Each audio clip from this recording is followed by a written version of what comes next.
Volvemos al aire, 22 minutos, pasan de las 11 de la mañana y está con nosotros Mario Feroldi, excombatiente referente del Espacio Malvinas Chacabuco y director de hidráulica del municipio, entre muchas otras cosas, a quien le digo buen día por la mañana, muchísimas gracias por venir. ¿Cómo estás? ¿Qué tal, Ivara? ¿Cómo estás? ¿Qué tal, Facundo? ¿Cómo estás? ¿Cómo andas, Mario?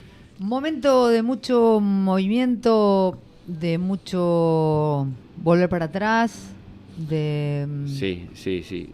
Siempre, lo hablamos siempre. Las veces que podemos lo hablamos, pero a mí me pasa algo muy particular. Yo le agradezco profundamente a Mario. Es uno, a lo mejor me equivoco, es uno de los hombres de Malvinas que más fuerte veo para poder ser de alguna manera la voz en estos momentos. No soy ese tipo de periodistas que me gusta traer a los excombatientes de Malvinas todos los años y hacerlos volver a pasar, o por lo menos que tengan que pasar en la radio de nuevo por lugares que a lo mejor no quieren. Todos sabemos que en fechas que han sido demasiado importantes para nosotros, la previa, durante y después hay una movilización muy grande donde el alma no termina de acomodarse muy bien, y a mí me gusta ser muy respetuosa de eso. No me parece que sea una agenda que tenga que tener la radio cuando se trata de la emoción de los demás, pero en el caso de Mario siempre me pasó esto, y aparte nos conocemos de toda la vida, y siempre me pareció como que está fuerte y que no lo atraviesa tanto por ahí como a otros. Puede ser por su personalidad, puede ser por la tramitación de su experiencia o lo que sea, pero por eso la invitación. Bueno, y también agradecido, sí. Y también poner en contexto que cada vez que viene Malvinas, muchos de nosotros, los periodistas y mucha gente sabe que hay como unos desencuentros entre los soldados, pero esto es a nivel nacional. Así es, sí. Es que los veteranos de Malvinas, empezando ya por el título, involucra desde Rico Astiz hasta el último soldado conscripto que estuvo en Malvinas. Uh-huh. Entonces hay un espectro muy grande, hay un montón de aristas para abordar el tema Malvinas. Fíjate que tenemos al papá de Villarruel como héroe de Malvinas. Que ayer estaba muy emocionada, claro, por supuesto. Tenemos, sí, o sea, dentro de lo que fue la participación en el conflicto, los veteranos de Malvinas no somos uno solo. Claro. Entonces cada uno tiene su mirada, tiene sus vivencias. Como decimos siempre, la mochila de Malvinas la cargamos y la llevamos como podemos. Uh-huh. Yo en mi caso siempre me sirvió, y vos fuiste testigo porque como ex alumna de física, uh-huh, quizás en abril charlamos de Malvinas, y, sí, claro, y era mi cable a tierra, hablar de Malvinas y transmitir no solo la experiencia de la guerra, sino las consecuencias, por qué una guerra, y bueno, siempre la oportunidad de dar un mensaje antibélico, por supuesto, y buscar la solución de Malvinas, y que Malvinas sea una política de Estado, que no cambie los gobiernos y cambie el enfoque todos los días de Malvinas. Uno lo regala, el otro la pelea, el otro tranza. Entonces hoy estamos en una situación que realmente yo me siento en ebullición con todo lo que, ajá, está pasando con la actualidad y con nuestro presidente, ¿viste? Mario, justamente de eso quería charlar con vos, por eso te invité ayer, estuvimos charlando, nos mandábamos WhatsApp, porque yo tengo una mirada con respecto a lo que está pasando tanto con Malvinas como lo que pasó el 24 de marzo. Y digo, ¿por qué de golpe hay tanta gente? O sea, en las rememoraciones del 2 de abril, hacía mucho tiempo que no había tanta gente como ahora. Lo mismo pasó el 24 de marzo, que hubo mucha manifestación, mucha gente saliendo a la calle. Y me parece que tiene que ver con dos cuestiones, lo hablábamos con él y él lo ve de la misma manera. Y era, por un lado, que el peronismo siempre abraza las causas que nos representan, sí, le guste a quien le guste y le disguste a quien le disguste. No estamos haciendo partidismo, pero es verdad, el peronismo siempre, exacto, abraza las causas, sí, de todos los argentinos. Algunos dirán por demagogia, lo que quieran, ahí está. Y por otro lado tenemos un presidente que habla de Margaret Thatcher, que ama a Estados Unidos. Sí, se alinea con la OTAN. Exactamente. Entonces, que por más que le pone al salón de la Casa Rosada, que antes se llamaba no sé qué, de los pueblos originarios, veteranos de Malvinas o soldados de Malvinas, no sé qué. Por un lado eso y por otro lado nos ofende con la admiración de la Thatcher, o trayendo al ejército de Estados Unidos a controlar la hidrovía, o permitiendo maniobras de la OTAN en las islas, en nuestros mares. Se está construyendo un puerto de aguas profundas en Malvinas como portaaviones, llamarle a la Antártida. Y la Cancillería, bien, gracias. Solo una ironía de la Malvina, diciéndole al canciller bienvenido a nuestro país, como que había llegado a Malvinas, todo que era bien. Argentina, pero que estaba todo bien, no hubo una protesta formal de la Cancillería. Tuvimos un canciller que fue a fogonear la autodeterminación de los Kelper a Malvinas, el canciller inglés, perdón. Así que bueno, todo es un combo que me incomoda, me incomoda. Es vomitivo. Sí, exacto. Es vomitivo, porque te estoy diciendo una cosa y estoy dejando que hagan. Ahora, es muy importante que lo digas vos, que estás en eso, porque cuando lo decimos algunos periodistas, nos lo politizan o nos lo partidizan, ¿no? Es como, sí, no sé, el otro día me escribieron en Facebook algo así como que ¿cómo era, Facu? Mi postura reaccionaria frente a Milei no me permitía verla, ¿no? Sí. Entonces hay algunas cuestiones que por más que las plantee no puedo romper la cuarta pared. Por eso es importante también. Sí, como decís vos, esa postura reaccionaria anti-Milei no quiere decir que vos seas ni cani peronista, ni mucho menos, sino que estás en contra de una política que está en contra de nuestra soberanía. Entonces, yo siempre digo que Malvinas es político. El tema Malvinas no podés dejar de político. Ahora, lo que no debería ser partidario, ¿no? Cual. Entonces, pero el hecho de que uno abrace la causa de Malvinas como causa del pueblo, ya te pone del lado de la vereda del peronismo, que abrazó las causas populares y nacionales.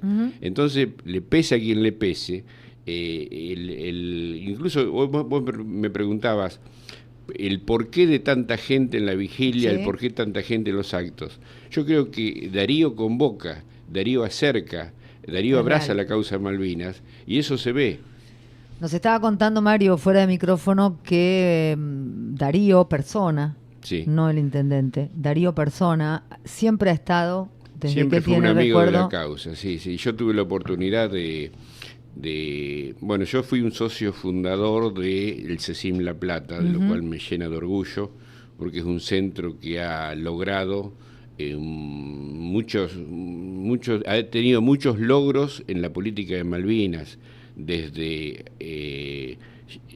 llevar a la justicia a más de 100 militares denunciados por abusos a soldados, la identificación de los cuerpos participó el CECIM, tuvo respuesta de la presidenta Cristina Kirchner, ahora estaban haciendo reclamos por la presencia del ejército de Estados Unidos.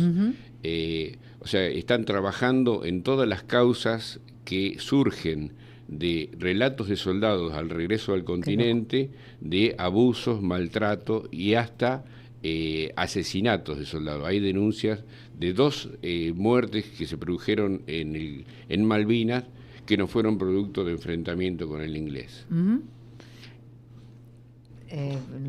Lo peor de todo es que eso se sabe.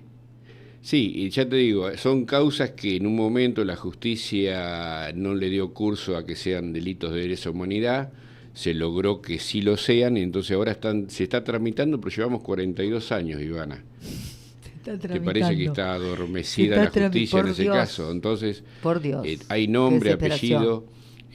Hace poco un amigo que nos ha visitado, Miguel Zavalle, que es un referente como ex soldado conscripto y como denunciante de malos tratos, y fue uno de los que presentó su relato y su descargo hacia ese tipo de causas.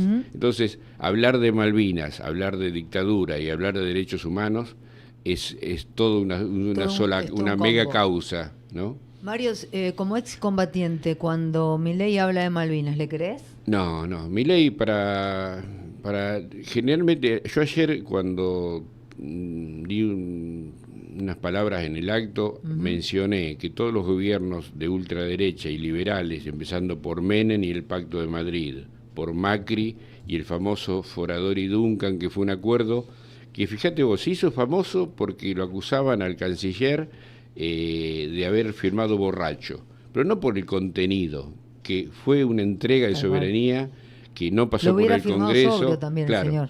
Pero bueno, entonces Macri decía que para qué, no entendía las cosas de soberanía, para qué queríamos Malvinas, que iba a ser un alto costo. Eso lo dijo siendo presidente. No me cabe duda. Entonces, ahora nos encontramos con Milei, que admira a la Margaret Thatcher, admira su política de ajuste, y tenemos a la canciller Mondino, que reconoce el principio de autodeterminación de los Kelper. Entonces estamos en el horno, diría. ¿Qué es digamos, si tenés que contarle a los más jóvenes qué es lo más detestable que hizo Margaret Thatcher? Y Margaret Thatcher fue quien dio la orden de bombardear el Belgrano, cuando el Belgrano estaba fuera del área de exclusión, rumbo a Tierra del Fuego. Volviéndose. Pero lo consideró una amenaza para la flota y ordenó el bombardeo pese a la resistencia de sus propios jefes, que estaba fuera del área de exclusión, pese a que en una guerra no podés decir, bueno, estoy 1 metro adentro, 1 metro fuera del área, pero ya el portaaviones, el crucero se dirigía hacia Tierra del Fuego, ya fuera del área de exclusión, y para Margaret Thatcher era una amenaza para la flota y dijo que lo volvería a hacer. Si vos lo volvería a hacer. Dice que lo volvería a hacer. Que la posición se la brindó los satélites de Estados Unidos, o sea, era la OTAN que estaba presente, ¿no? Sí, claro. No tenían el cartel su uniforme ni su casco, pero toda la inteligencia. ¿Se la hizo Estados Unidos? Que se la hizo Estados Unidos. Lógico. Sí. Aliado eterno de Inglaterra, ¿no es cierto? Y ahora nuestro. Y ahora estamos todos, tenemos la presencia del ejército de Estados Unidos en la hidrovía. Porque está preocupado. Sí, sí. Otro logro de la ley de tierras, que el CECIM consiguió que la ley de tierras, sacarla del DNU. Primero había sido rechazado el recurso, porque no le daban, yo no conozco el tema jurídico, pero no le daban entidad al CECIM como para reclamar que salga la causa de la ley de tierras, la ley de tierras del DNU, y después un juez le dio lugar. Así que es otro logro del CECIM y de la justicia. Y de la justicia, sin exacto. duda. Mario, en este acomodo y desacomodo de los soldados, incluso de los excombatientes, incluso acá en Chacabuco, ¿qué pasa que algunos están enojados con otros? No, yo creo que tiene que ver mucho con las vivencias de cada uno. No todos tuvimos las mismas vivencias durante la guerra, la misma participación. No todos tenemos la misma mirada. Hay quienes tratan de la política dejarla fuera de Malvinas, que como que Malvinas no es un tema para mezclarlo con la política. Como que Malvinas no está ligado a la dictadura, como que Malvinas no está ligado al reclamo de la soberanía. Entonces, pero es un poco no entender la historia. Y bueno, pero son miradas y que tienen respetables, desde luego. Yo cuando encontré que teníamos posiciones distintas o formas de miradas diferentes de Malvinas, di un paso al costado del centro y bueno, tengo una militancia por Malvinas ligada a los derechos humanos, ligada a la soberanía, ligada a la política, como es la política exterior, todo lo que está haciendo el presidente con el tema Malvinas me parece que hay que militar y oponerse y luchar en contra de, ¿no? Pero él dice que todo lo contrario. Sí, él se cree que nombrar un salón Héroes de Malvinas ya está haciendo soberanía, ¿viste? Exacto. Y por otro lado tenemos al ejército metido en la hidrovía, ¿viste? O el otro día hicieron una parodia de un buque pesquero chino en nuestros mares que estaba, y parece que había funcionarios del gobierno actual dándole permiso, entre comillas, para hacerlo, ¿viste? Estaban pescando, no sé si una merluza negra, que es una especie protegida, y cuando eran ejemplares jóvenes también estaba vedado, pero bueno, vale todo. Y bueno, y también estamos en la crítica contra la política de Malvinas en lo que se refiere a la pesca. No hace mucho tiempo, el año pasado, el CECIM había iniciado una campaña que se llamaba la pesca soberana, y había propuesto por qué con algunos barcos ya casi en desuso que se podían reacondicionar, se lograría abastecer a gran cantidad de comedores sociales del conurbano y de La Plata con la pesca de merluza que se podía lograr. O sea que con muy poco se podía combatir el hambre en gran parte de la población. Con solo organizar, llamale. Organizémonos. Claro, lo que es la pesca, porque el mar ya tenemos que dejarnos de lado la visión del mar, la sombrilla y la toalla, sino que ya la marina mercante fue prácticamente desmantelada. Antes éramos orgullo de la zona produciendo en la construcción de barcos y ya no lo somos. Pero él habla de las Fuerzas Armadas, que hay que recuperar las Fuerzas Armadas. Sí, ayer escuché que hablaba de reconciliar con las Fuerzas Armadas, sí, pero yo creo que hay un camino largo que tiene que para recorrer por las Fuerzas Armadas como para que se hagan cargo de su accionar durante el terrorismo de Estado y Malvinas. Yo siempre digo que, ayer decía que para mí la dictadura no terminó el 1 de abril del 82. La dictadura siguió en Malvinas. Nuestros jefes eran de la dictadura. Sí. Muchos de los héroes de Malvinas eran represores. El Giachino, el primer muerto durante la recuperación de Malvinas, estaba denunciado porque pertenecía a un grupo de tareas. Entonces, no todo es héroes de Malvinas involucrando claro, a todo lo que fuesen los veteranos, ¿no? Pero digo, los que estaban en las Fuerzas Armadas, en la Fuerza Aérea, en esa época, no están más.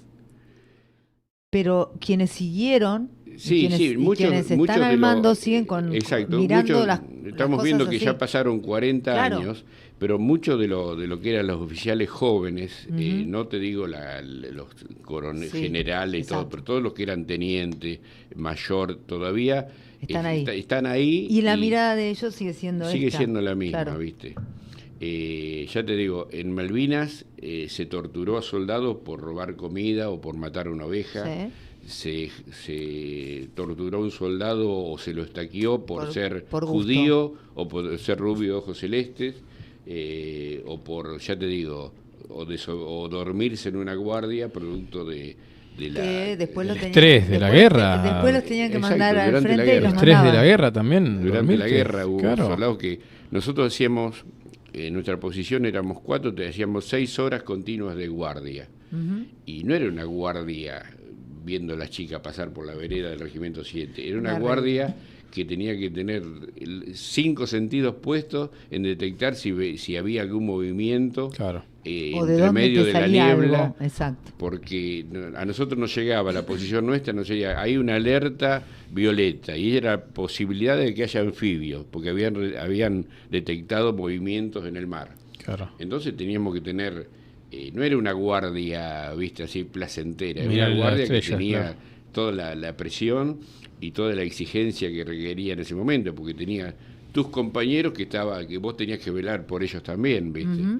Entonces, y ahí no había, digamos, la misma ropa que llegamos el 14 de abril, yo la traje prisionero de los ingleses el 19 de junio, la misma ropita de algodón que ya era casi de aluminio, parecía, ¿viste? Por la grasitud, el barro y, bueno, una porquería. Así los trataron. Sí, o sea, fue la falta de preparación, la falta, digamos... Eso te quería también la falta preguntar. de previsión. Nosotros cuando nos dicen, tuvieron hambre, tuvieron frío, y a mí un poco, primero me sorprende, porque los últimos días nosotros no teníamos ni hambre ni frío, no teníamos nada, era la lucha por la supervivencia tuya y de tu compañero. Pura y dura. Entonces recién cuando llegó, que caímos prisioneros en Puerto Argentino, empezamos a ver que había alguna lata de dulce de batata que la rompíamos, y ahí nos acordamos que teníamos hambre, ¿viste? El ser humano responde así, ¿viste? Así como, claramente. Primero lo más básico y después entonces, claro, a veces en las charlas que das en los colegios, ¿viste? Te hablan de, y tuviste frío y tuviste hambre. Sí, todo eso tuve, todo eso junto, pero pasa a un segundo plano, ¿viste? El hecho de sobrevivir y de tratar de cuidar la vida tuya y de tu compañero, ¿viste? Tengo una pregunta y con esto cerramos, Mario. Sí. ¿Cómo se hace cómo se hace después de una guerra para esa pulsión de vida que te demuestra la guerra que hay, natural, en cada uno de nosotros? Hablemos de resiliencia. Sí. Después de atravesar una cosa así, ¿qué hacemos con la pulsión de vida? ¿Dónde la metemos? Mira, yo siempre en las charlas digo que quizás porque yo era, no sé si porque era mayor, ahí en La Plata éramos muchos veteranos que nos decían, porque teníamos más edad. Yo cumplí 28 años bajo bombardeo en Malvinas, el 16 de mayo. Para un 18. Entonces, eso quizás hacía diferencia. Y también el contexto, el contexto familiar. Yo tenía ya una carrera de ingeniería. Mario, ¿y a vos por qué te convocan? Porque tenés 28. Claro, yo hice a los 6 años de prórroga, al 7º año hice la colimba, me dan de baja y me reincorporan en abril del 82. Claro. O sea, yo terminé mi prórroga universitaria en el 80, 81 hice la colimba. O sea que si Corre, limpia y barre, acordate, colimba, para vos, Facu, que no vos sabés. La colimba, el servicio militar obligatorio, era corre, limpia y barre, porque el soldado era la baby sister del capitán, el chofer del capitán, el pintor del capitán, el paseador de perro del sargento, el pintor de la casa del fin de semana del teniente coronel. Eso era el colimba. Colimba era corre, limpia y barre. Vos, teniendo en cuenta que ya eras más mayor que algunos de los que estaba ahí, cuando caíste en la cuenta de la distancia que había entre ustedes y el enemigo, por decirlo así, tanto físicamente como psicológicamente, en el sentido de también armamentario, se notaba la desesperación o la desazón de saber que llega un punto en que pensás que no, esto no. Mira, nosotros nunca esperábamos entrar en combate. Claro. Siempre cuando llegamos en abril, hasta el 1 de mayo que bombardean el aeropuerto, que ahí nos mirábamos entre nosotros y dijimos, bueno, muchachos, acá se pudrió todo. Ya veíamos los Harrier, viste, bombardear el aeropuerto. Está pasando, y el 2 de mayo hunden al Belgrano, ya medio como que era la guerra ya estaba en la plenitud. Con el correr de los días, siempre estábamos expectantes de que las negociaciones, que entraron los primer mandatarios, el Papa, los presidentes de Latinoamérica que participaban, un canciller, venían de Estados Unidos, tratando de lograr, aparecen de todos lados. Vaya a saber por qué intereses mezquinos. Eso te iba a decir, no se logró el alto el fuego, quizá porque teníamos a Thatcher y a Galtieri de un lado negociando y del otro. por otro lado. Y ya te digo, yo creo que más que por la edad, vos me preguntabas respecto por la del edad, ejército. Tener claro. Nosotros la guerra se fue dando con el correr de los días. Yo estuve 45 días bajo bombardeo, intenso, 2 o 3 turnos de bombardeo. Eran bombardeos de barcos, bombardeos de aviones, y casi cuando ya llegó los últimos días de junio, donde ya el clima era durísimo. No te olvides que es un clima antártico. Insular, Malvinas. Claro. Era terrible, era durísimo. Y ya llegaron los últimos días, medio que ya deseabas el fin, que te incluía a vos también quizás el fin, porque ya la resistencia, ¿viste? No se había agotado, ¿viste? Porque aparte no teníamos nosotros... yo cuando dejo mi posición descargué, tiré los 2 cargadores que tenía de mi FAL, tratando de cubrirme en el repliegue, porque ya no quedaba nada en pie. La artillería inglesa había arrasado con todo. Ellos, aparte de la artillería aérea, tenían una presencia de artillería de la Armada inglesa, que fue incansable, insoportable, todos los días, todas las noches. Era escuchar el bombardeo, que era como un tambor, el estampido de boca se llama, el silbido del proyectil en el aire, y después la explosión, que a veces era cerca, a veces era lejos. Los primeros días era lejos, pero te tirabas de cabeza al Pozo de Zorro, y ya los últimos días medio que la canchereabas, ¿viste? Si no era muy cerca, Mario, no era para vos. ¿Creías en Dios? La última noche, mi Pozo de Zorro, recé. Yo cuando sos, en mi infancia, fui hasta Monaguillo. Es que por eso te lo pregunto, qué sé yo, mi viejo también fue Monaguillo y después tuvo una relación. Después tuve una relación como medio lejana. Medio lejana, exacto. Pero bueno. No sé, esas cosas que te suceden, ¿viste? O que te vienen a la cabeza en el último momento, cuando ya vos sentías que ese proyectil que estaba en el aire era para vos, me salió a rezar. Y bueno, acá estoy. Y hoy un respeto, ¿no? Y hoy un respeto. Un respeto, sí. En un momento en donde no había más nada, me encomendé. Ni el catolicismo ni la religión, pero sí lo respeto. Claro. Totalmente. Sí, ¿ibas a decir algo, Fa? Sí, no, no quería tampoco... me fui con tu pregunta, Facu, respecto de los ingleses. Los ingleses ya en nuestra posición estaban esperando que nosotros nos repleguemos, porque habían hecho un ataque muy duro al Monte London, que era una posición bien coordinado. La posición que nos defendía a Puerto Argentino del Regimiento 7 era Monte London. Entonces, cuando atacan Monte London y consiguen tomar Monte London, ya los ingleses tienen como media batalla ganada. El acceso a Puerto Argentino ya lo tenían. Entonces, nuestra posición, que estaba quizás en una segunda línea, porque nosotros estábamos en primera línea al norte. Atacan por el oeste, Monte London cae, entonces quedamos nosotros en el frente. Pero ya cuando nos atacan, ya nos venían como esperando que nosotros nos repleguemos. ¿Viste? Ya no quedaba, no teníamos posición de morteros, no teníamos prácticamente municiones, ni tampoco artillería. La artillería nuestra ya la habían acallado con bombardeos muy precisos, ¿viste? De la artillería terrestre, naval y aérea, ¿viste? Más un poder de fuego y un poder de movilidad que nos llamaba la atención ver todo el movimiento que tenían de helicópteros. Mario, pero yo no sé si en ese momento lo sabías, pero el argentino medio sabía que íbamos a pelear contra un grande, por decirlo así. Sí, lo que pasa es que ayer casualmente también hice mención en mi discurso, habla Casanseu. Casanseu ahora está como director de la gesta del Senado, por recomendación o porque creo que Villarruel lo puso y él fue el vocero de la dictadura en Malvinas, ¿viste? Él fue el que generó la conciencia del estamos ganando. Y a ustedes se les retuerce el estómago. Sí. La tapa de los diarios. Sí, era toda incluso vos ves toda la revista de ese momento, era estamos ganando, que venga el Principito, que le hundimos 1, le ganamos 2-0, ¿viste?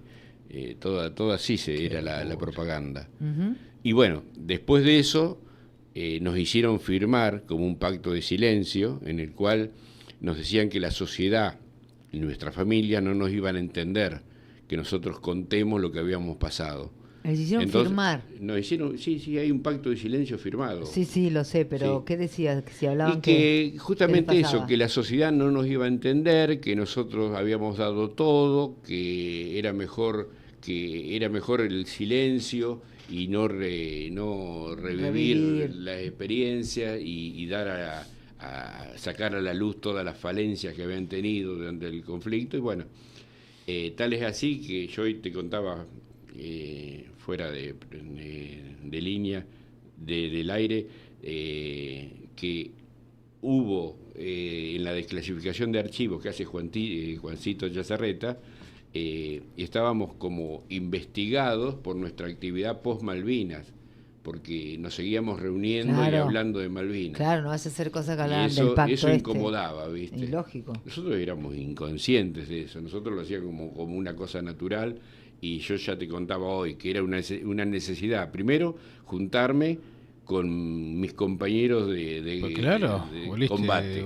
Nadie nos iba a entender mejor que entre ustedes mismos. Entre ustedes mismos. Entonces, son los que estuvieron. Generalmente en toda esa primera etapa de nuestra historia, viste, hubo un pacto de silencio, hasta la misma sociedad, viste, nos señalaba como responsables de la derrota, como cómplices de la dictadura, como loquitos de la guerra. Todo eso hizo ese combo de discriminación, ese combo de días grises para nosotros. Que bueno. ¿Cuándo termina ese momento o esa sensación? Yo creo que. ¿Cuándo pasan a ser héroes? Con Néstor Kirchner. Él quizás con su mirada patagónica nos da entidad. Yo eso lo rescato. Ya te digo, no quiero con esto hacer política partidaria, pero sí reconocer quien nos dio dignidad a través de una pensión y a través de una obra social. Uh-huh. Con esa medida logró que el veterano de guerra deje de vender estampitas en los subtes o en los micros, pues ya tenía un ingreso que podía llevar la comida a su casa, y tratar de, porque no te olvides de que muchos veteranos de Malvinas cayeron en todo tipo, en la violencia, en la droga. Uh-huh. Muy faltos de oportunidades. Claro, entonces el Estado ausente provocó todo eso. Hablan de más de 600 suicidios, y todo consecuencia de esa marginación, ¿viste? Porque vos estabas trabajando, ibas a la guerra, cuando volvías tu trabajo ya no lo tenías más. No lo tenías más porque eras un tipo peligroso o un loquito de la guerra, un tipo que podía generar conflicto dentro de un ambiente laboral. Claro. Entonces, no grata la eso, persona. Viste, estaba por un lado el hablar hacia los demás, no, porque los veteranos de guerra hay que reconocerlos, son nuestros héroes, pero que el empleo se lo dé otro. Pero ¿no te parece tampoco una locura? A ver, en otros lugares cuando vos volvés de guerra te tratan con el máximo respeto y te condecoran. En una dictadura y no estábamos preparados para una guerra. Pero hoy tampoco, o sea, hoy pasó mucho tiempo hasta ser reconocidos. ¿Entendés? Hasta ser reconocido, pasó muchísimo tiempo. Quienes decidieron llevarlo a la guerra y la forma en que lo llevan y lo que les hacen estando allá, esto que cuenta Mario, que está muy bien reflejado en Iluminados por el Fuego. Sí, la película de Gastón Paul. Que muestran perfectamente lo que hacían y después los mandaban en la primera línea, todos rotos. Iluminados por el Fuego fue una película y un libro. Gente muy perversa. Sí, muy criticado, pero muy criticado por los medios pro-milicos, porque justamente fue la primer película o el primer libro donde se ve al soldado estaqueado. ¿Quién sabía de un estaqueamiento de un soldado? Nadie. Entonces, eso incomodó a muchos, entonces ahí apareció de que Esteban era un cobarde, que era un cagón, que era esto, lo otro, ¿viste? Toda la prensa salió a matarlo, ¿viste? También estaba la prensa, como decíamos hace poco, que crea héroes y crea Rambos, como el caso de Poltronieri. Poltronieri sus mismos compañeros y sus propios jefes dicen que no estuvo en el lugar que dice estar, que no combatió en ese lugar y que no fue protagonista de ese acto de vayan ustedes que tienen familia, que yo me quedo con una MAG, y se quedó con un arma que no la puede operar solo. Entonces, la misma, el arco de las Fuerzas Armadas genera héroes para sostener una gesta militar contra lo que es una causa nacional. Yo ayer lo decía, este 2 de abril, yo lo hablaba con Patricia, con mi mujer, le digo, me incomoda. ¿Cómo digo que me incomoda? Con el uso de una causa nacional. Digo, ¿por qué un 2 de abril? Un 2 de abril fue que Galtieri decidió recuperar las islas por la fuerza. El error más grande que ha cometido, se ha cometido en la historia argentina quizás, porque hoy las Malvinas están, te diría que casi irrecuperables, porque están en Mont Plisán, cuando vos vas a Malvinas, yo volví a Malvinas en el 2007 con mis 3 compañeros de trinchera, vos bajás en el aeropuerto, que es un aeropuerto militar, y es una base que hoy la podés ver a través del satélite, en Google Maps, y digamos, mete miedo lo que son. Tiene pistas para aterrizaje de aviones de gran porte, ahora se está, como te dije, están haciendo ese puerto. Sigue siguiendo, claro. Hace poco hicieron ejercicios, todo pruebas. Viste, se hacen ejercicios militares, todo se denuncia, pero Estados Unidos, la OTAN hace caso omiso a todo eso. Y lo que más o menos sabíamos algunos en ese momento era que los estaban mandando al muere. Sí, porque obviamente. no teníamos ejército ni para nada para combatir a los ingleses. Y hay mucha conjetura, ¿viste? Está con que Galtieri se creyó el verso que era el niño mimado de Estados Unidos y que Estados Unidos no iba a apoyar a Gran Bretaña. Hay un montón de conjeturas que se hacen. ¿Cuál es la tuya? Yo creo que... ¿Por qué te crees que llegamos ahí? Yo creo que fue un poco llamarle la locura que se le desata en la cabeza a Galtieri cuando ve que el pueblo lo viva por la recuperación de Malvinas, y pensó que quizás ese apoyo popular no era apoyar una causa nacional, sino que era un apoyo hacia la dictadura. Estaba viniendo hacia abajo. Estaba viniendo hacia 2 días antes habían reprimido una manifestación de la CGT. Sí, exacto. Estaba fue perdiendo sangrienta, fuerza. sí, la CGT había propuesto pan, paz y trabajo. La dictadura estaba ya en niveles muy bajos de credibilidad, y entonces el pueblo sale a la calle, los reprimen, y 2 días después la plaza se llena con la misma gente vivando a Galtieri, ¿viste? Que no era Galtieri, abrazó una causa, ¿viste? La causa del pueblo, es lo que yo digo. Entonces, el 2 de abril, y yo pienso, ¿por qué un 2 de abril? El 2 de abril el loco nos manda, ¿viste? O sea, recupera Malvinas por la fuerza, y quedamos ante el mundo como un país agresor de nuestro propio territorio, ¿viste? Entonces fue esa contradicción, ¿viste? Total y absoluta. Bueno, y seguimos eligiendo locos. Sí. Qué loco, bueno, a este que decís vos no lo elegimos, lo tomó por la fuerza, pero seguimos teniendo...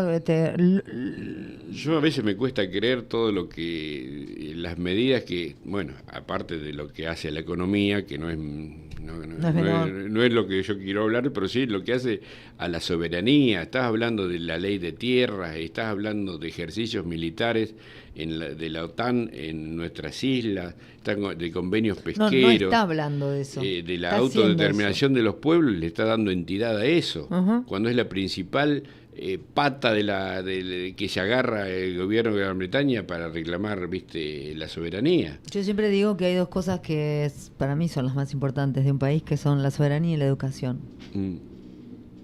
Son las 2 cosas con las que ningún gobierno debería meterse.